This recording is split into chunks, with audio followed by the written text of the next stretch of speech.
Hey everybody, Happy New Year's. Hope you had a great Christmas. You guys tagged me in a bunch of crazy videos, as always, and I just wanted to say they're pretty gnarly today, I'm not gonna lie. Got some pretty crazy stuff that I see all the time as a dentist in the mouth, but you guys probably don't see, so let's go ahead and get right into it, because trust me, it's pretty wild. All right, holy mama moly. That is a very, very large piece of what we call calculus getting actually jackhammered off there. I have no idea what that little wire thing is up there. That's kind of crazy. But so basically what happens is you get this plaque and gunk that's on your teeth every day, right? And if you don't brush it off, it will harden into what we call calculus. Kind of like cement is wet and then it turns into hard cement once you leave it out and you need a jackhammer to remove it. Well, that's what you're looking at here is a piezoelectric scaler breaking off that calculus on this tooth. And this is somebody who has not brushed a back tooth like that for, I don't know, years, probably ever in their life. I've never brushed. And so you can see, obviously, there's a tooth in the front that's completely decayed and gone. The other tooth has got some disease in it, and this one is absolutely just blasting off. Half that tooth is not even tooth. That's just a giant block of calculus. That's absolutely kind of crazy, I'm not gonna lie. But this is probably low-key one of the most, I don't know, satisfying things you can do as a dentist. I absolutely loved doing this. I don't know why, but it was like, it's kind of like those videos where you're like power washing buildings and stuff. It's like, you're just making something clean. I don't know, there's just something about making something clean that's super awesome. So if you ask your hygienist, next time you go in, what the craziest piece of calculus they've seen, and if they like it, they're probably gonna be like, oh, I love it. When I get the big ones in and I get to just pop off these big things of calculus, it's awesome. But unfortunately, more than likely, once they get all this off there, that tooth is gonna be loose and probably will be completely gone, and they'll probably need to remove it, unfortunately. So what can you do about this? Well, brush and floss, obviously. That's the thing that you need to do. It's almost weird. It's like we tell you guys to do this. So, oh, makes sense now. Someone said that piece of floss didn't have a chance. That makes sense now. So I guess they tried to finally floss after a while and it just got stuck up in there, and that was that thing that we saw up there, but that was kind of crazy. Someone else says, excuse me, doc, I have a tooth in my tartar. And that's another word for it, obviously calculus and tartar. But yes, that was literally almost all tartar there, calculus there. That was not tooth at all. So brush your teeth. All right, what do we got here? Well, that looks like a giant trampoline of gum juiciness there. And not the good kind. That is actually what we call an abscess. So you can actually see how he's moving it. That's actually one of the tests we do, is that you'll actually kind of move it, and if it turns white like that, there's probably what we call some pus or abscess or whatever in there. Basically what's happening is this person had a cavity. You can see where it got filled on the side, probably got reinfected, or the infection was not removed fully from that tooth. And so if it gets reinfected underneath something like an old cavity filling or something like that, it'll work its way down the tooth into the root, and then it will actually individually, like the infection will get so big that it comes out of the tooth root and it has to go somewhere. So it goes through the bone and into the gum tissue, causing that abscess. So what you have to do, you'll actually pop that, you'll squeeze it like a pimple, get everything out of there, and then you'll get the person on antibiotics. They'll have to get a root canal to get everything out of there, and then they will be hopefully protected. Sometimes it'll fail, all that type of stuff. They may have to get it fully removed, but needless to say, kind of gnarly, but you know, it is what it is. What can you do about this? Well, you need to get cavity fillings done, and then if you have any sense or sign, obviously this is why you have your 6-month or yearly checkups with a dentist, is so that you can actually look and make sure things aren't getting reinfected and you're not getting abscesses forming like this. And yes, it is painful. Speaking of painful, Zol says, I have a tooth abscess right now as I'm watching this, and it's killing me. And yes, it's, I mean, when you have something pushing on all those nerves and blood vessels and everything, yes, it's painful. And so a lot of people go to the doctor and assume that the antibiotics, because it kind of takes the abscess down a little bit and causes that pain to go away, and so then they leave it. That's the mistake. You have to get the actual infection removed, or else it's just going to keep coming back and keep coming back and keep coming back. So yes, you do have to get it fixed. You can't just take some antibiotics and fix this. It has got to be everything. All right, we're going to lighten it up with this next one and see what a good teeth whitening routine is before we get right back into the craziness. Let's go ahead and go with it. You guys told me this was a great tooth whitening routine, and she does look like she has some white teeth, so let's see what she does. Teeth when I first met him. And here's my boyfriend's teeth now. Yeah, okay, I did. All right. I'm going to go ahead and put you on my routine, but before we get started, disclaimer, I literally do have to put this in here. I am no dental hygienist. I am no dentist. So please, low-key, take this with a grain of salt, but like, low-key, genuinely, like, pay attention though. You know, first off, I like this girl. She said she's not a dentist, she's not a dental hygienist. Take this with a grain of salt. This is what I do. Hey, my teeth are white. This is what I do. So let's go ahead and see. And it does look like her teeth are actually white, and it does not look like she's using a teeth whitening filter. Get in between every single teeth, U shape. There's nothing funny about losing teeth when you're 37. It will happen. Don't think it won't happen. This is not necessary. You want to make sure you got all that gunk out of between your teeth. You need to go with water pick. I go in with, this is actually the #1 rated by dentists. They put a little proportion of this with a little bit of warm water going with on my teeth. All right, so far she said floss your teeth. Obviously that's not going to do anything for the whitening, but hey, I respect it. The second thing she did was she did some Act mouthwash, which is normally a fluoridated mouthwash, and some warm water in a water pick. And so basically what that means for me is, I mean, that's not going to do anything once again to whiten it. I don't hate it. The only thing I would say about this is you got to be careful about putting mouthwashes into water flossers, because the artificial sugars in them usually will kind of clog up the water flosser. So if you are going to do that, make sure you rinse it out with water afterwards. So let's go ahead and continue on seeing what she does next. These are my two toothpastes. You cannot get one of these toothpastes without the other, because your teeth will be sensitive. Gums and gingivitis as well. And this one's for whitening. It's called toothbrush. Okay, so this one, we got an electric toothbrush with 2 different types of toothpaste. She says maybe she uses one in the night and one in the afternoon or whatever, but like that. So it looks like she's using the advanced white from Crest and then Sensodyne. So she said you got to use Sensodyne because your teeth are going to be absolutely crazy sensitive after this. And so that kind of worries me a little bit, because the thing is, I just don't like whitening toothpaste. They just tend to not really work. And if they do work, it's normally not because of a good thing. So we do know that Crest whitening toothpastes are of a very high RDA, or dentin abrasion limit. And the way that they do whitening is one in 2 different ways. Hydrogen peroxide, which is great. That's what actually whitens your teeth. And then high abrasiveness to kind of polish off any of the top stain and enamel of your teeth. Now, if you do this over time, it's going to be really bad for your teeth because they get really sensitive. And then you end up wearing the enamel down so that you see the inner dentin layers, which is yellow, and causes it to be even more yellow. So while this can work, I say stay away from any whitening toothpaste. If you really do want something, get like a 10% nano-hydroxyapatite. That's really going to help fill in the micro defects and kind of brighten the teeth. But unfortunately, I'm just not a big fan of whitening toothpaste because they're just so highly abrasive. Really, the thing that you need is the hydrogen peroxide. So not a big fan of this. I would switch these 2 out for like a 10% nano-hydroxyapatite. Even if they whiten a little bit better, they're going to damage your teeth long term potentially. Now, if they're a hydrogen peroxide toothpaste with a heavy level of hydrogen peroxide, it's still only on your teeth for like 2 minutes, so it's just not going to work that well. This helps make sure my teeth are extremely white, but also my gums stay very healthy as well. It's not whitening strips. Actually, don't use them that often. Like, genuinely, y'all, I probably whiten my teeth maybe 3 times a year. Okay. I'm not even gonna hold you guys. I don't need to. Yep. So this is, I think, where things go. Itself.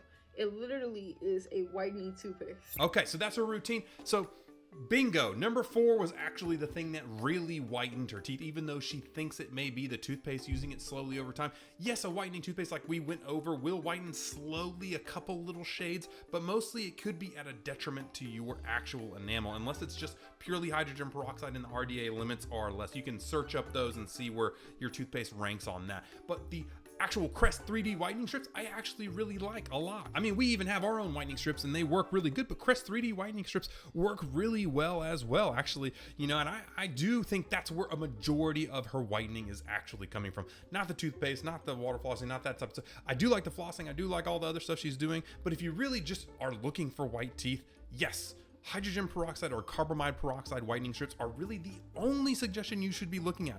Everything else is pretty much a scam, from PAP Plus to the purple ones to the green ones to all these other ones. They're all scams. They do not work. It is literally hydrogen peroxide and carbamide peroxide, which is doing what you want it to do. If it's not those 2 things, it's either doing nothing or harming you. Either way, I like this girl and I think she did a great job on her routine. What do you think? Alrighty. Ooh, we got some gum overgrown. Oh my goodness, that is way worse than I thought it was going to be. Please put that back down. Put that back down. Put that back down. That is absolutely crazy, bro. And so actually what you're looking at is a couple things. So we saw some earlier videos where we had calculus, we have stuff that forms. It's normally white, but you can have really bad necrotizing calculus like this that is this darker, nasty color. And obviously here's the deal. Your gums don't like inflammation. It doesn't like plaque and calculus and gunk all over it. And so sometimes you'll get this thing called gingival hyperplasia, where the gums will actually grow over everything as the bone dissolves on the inside.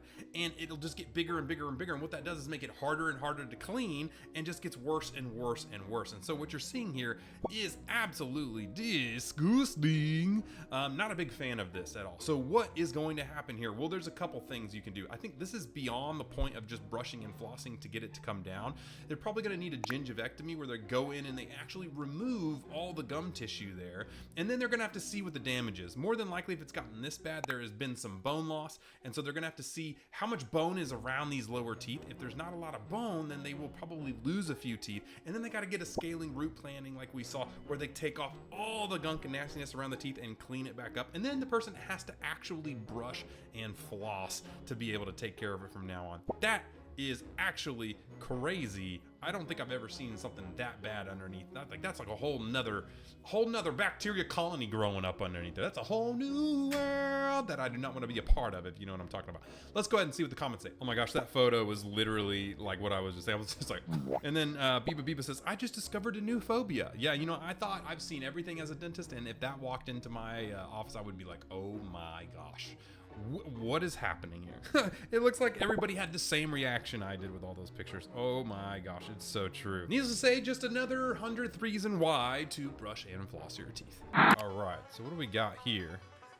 Okay, this is day one of What is it, my man? this new bracing system that I've invented. I went through Smile Direct a few years ago to straighten up my front teeth.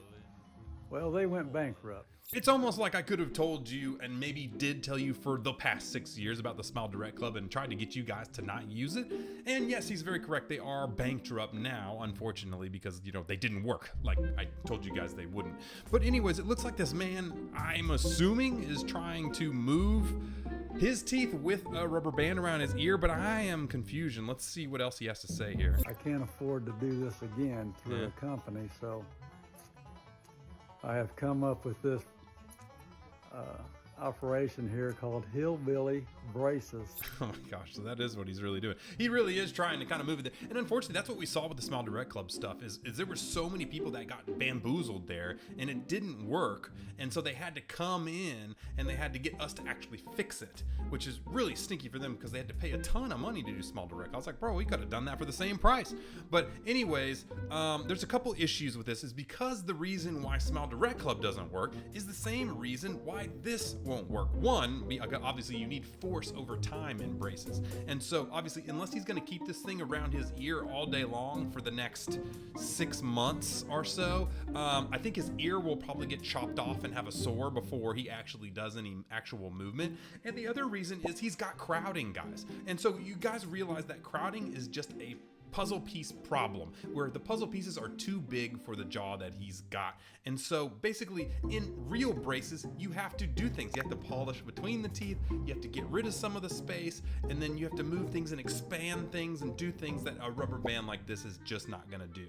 So what is this gonna do? It's probably just gonna put pressure on the teeth for a little bit, make it sore, and then go back and forth doing that forever. Could cause root loss, could cause bone loss, could cause problems here. So no, this isn't gonna work. It's just gonna cause some pain to his ear, and you move it. If it does anything, it's gonna move the tooth potentially, but then it's just gonna cause that crowding everywhere else in here, and it's just gonna relapse back without a retainer or anything like this. So unfortunately, no rubber band braces like this have been tried before. People have tried to close gaps with it and stuff like that. Now, if you're closing a gap, it's a little bit different because you have space, and then you're just pushing that together and causing the space to come somewhere else. But in crowding like this, you gotta have the polishing. There's a reason why Smile Direct Club didn't work for you, and that's way more advanced than a rubber band around your ear. And so unfortunately, to fix this, you're gonna have to go to an orthodontist, probably get 6 to 12 months of Invisalign or some braces. It's not a hard fix. It's just you gotta use the right tools to actually fix the problem. I call myself a victim of Smile Direct Club. Hope one day there will be a class action. I think there was a class action, multiple class actions actually. So you might want to look into that. And then someone says day 100, and it's got his little ear, closer to his teeth than his actual tooth, which actually could be the thing. I mean, like I said, it will cause a sore there, and we'll start start cutting into it pretty quickly. Ears are not the strongest, and definitely your teeth are way stronger than your ears are. So maybe just don't do this.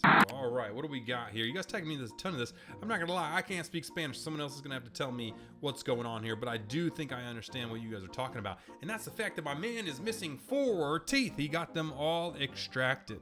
And unfortunately, if you guys have been following me a long time, you know that I'm not a big fan of this. When I see this come in to my dental office, I get kind of sad. You know, a lot of times they're coming in for a second opinion. They get their teeth removed. They come in, they're like, I just don't know quite what's going on. And then I'm like, why didn't you come to me before you got your teeth out? Because here's the reality is 95% of you do not have to get your teeth out, okay?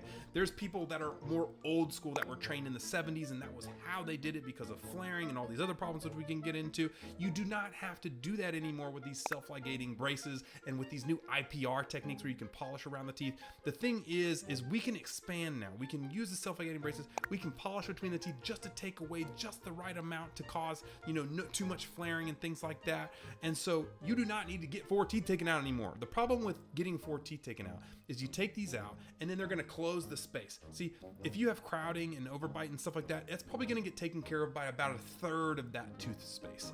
And then you have 2/3 of that space still wide open. So you've got everything straight, everything looking good, but you still have 2/3 of that space. And so what they have to do from there is they have to slam those teeth backwards. And you know what happens with that? Your lips go back along with it. And so this young man or young woman who's in their prime age, they're going to be looking awesome, and then these lips are just going to go, and they're going to get sucked back, and the nose and chin are going to stay there, and they're going to end up looking more like the Wicked Witch of the West with the big chin, the big nose, and then the lips way back here, right? And that's not what we want. We want it to be fuller. We want a good E-line, what they call, which is nose, lips, chin, all in the same point there. You want them all together in the same line. If you pull everything back like that, you're going to have a worse E-line. You're going to have a worse aesthetic facial profile. And it's also going to cause breathing issues because it's less room for your tongue and your airway and your space like that.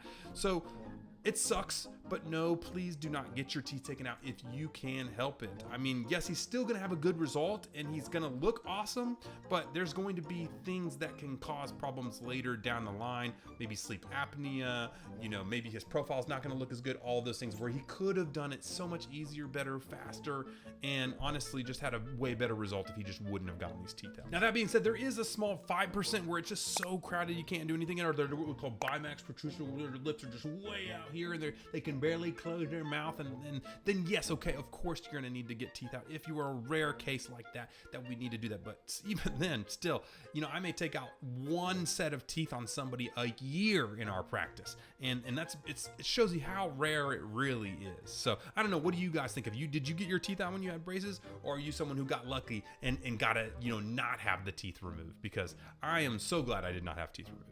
All right, I think, oh my gosh, dude, that tonsils, man, didn't know garlic was gonna shoot out of it like that. Oh my gosh, and the water flosser approach. Fun fact, I was the first person to ever invent a water flosser that was actually made for tonsil stone removal. Oh my gosh, this is bad. I don't know if I can watch this whole thing, guys. This one's scraping stuff out. Try not to do that either, because you can damage your tonsils. You can see how red her tonsils are. The Q-tip approach, that's the old school way of doing it. And honestly, if you don't have our old water flosser, which is now discontinued, unfortunately, until version 2 comes out, it might be your best bet. Oh my gosh. Okay, I'm going to stop it there because that is just too much for me, guys. I think you guys are probably either gagging yourself or you're thinking to yourself, how the heck does this happen, Bentist? And it's really interesting. Your tonsils have these things called crypts in them. They're little, you know, crypts, little crevasses in your tonsils. And you get food and gunk. When you chew it up, little tiny bits of that food get stuck in one of those crevasses. And when you swallow, it causes the muscles around there to compress, and it compresses it a little bit, and then more food compresses, and then more food compresses, and it creates this almost like a pearl, like you're a clam making a pearl, but you're creating a stinky, rotten food pearl in your tonsils. And then slowly over time, those build up and get stuck.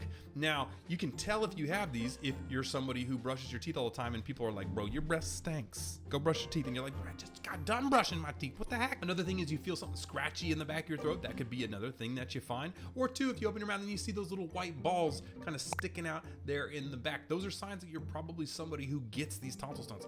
I got them. That's why I invented the Aqua Clean Duo, the very first water flosser to actually do that. Now, we've discontinued that until version 2 comes out. You can see the new box for it here. That'll come out in a couple months. I know you guys have been asking me a ton. Now, if you use a regular water flosser, it is very harmful to the tissue because it is too high powered. So, you know, unfortunately, probably your best bet is using like a Q-tip with some Vaseline on it for now or if you have one of our old water flossers, obviously it's still awesome for it. But don't worry, we are coming back out with the water flosser. You guys will see it. There's a whole nother story around that guy why we had to stop selling that one I don't want to get into.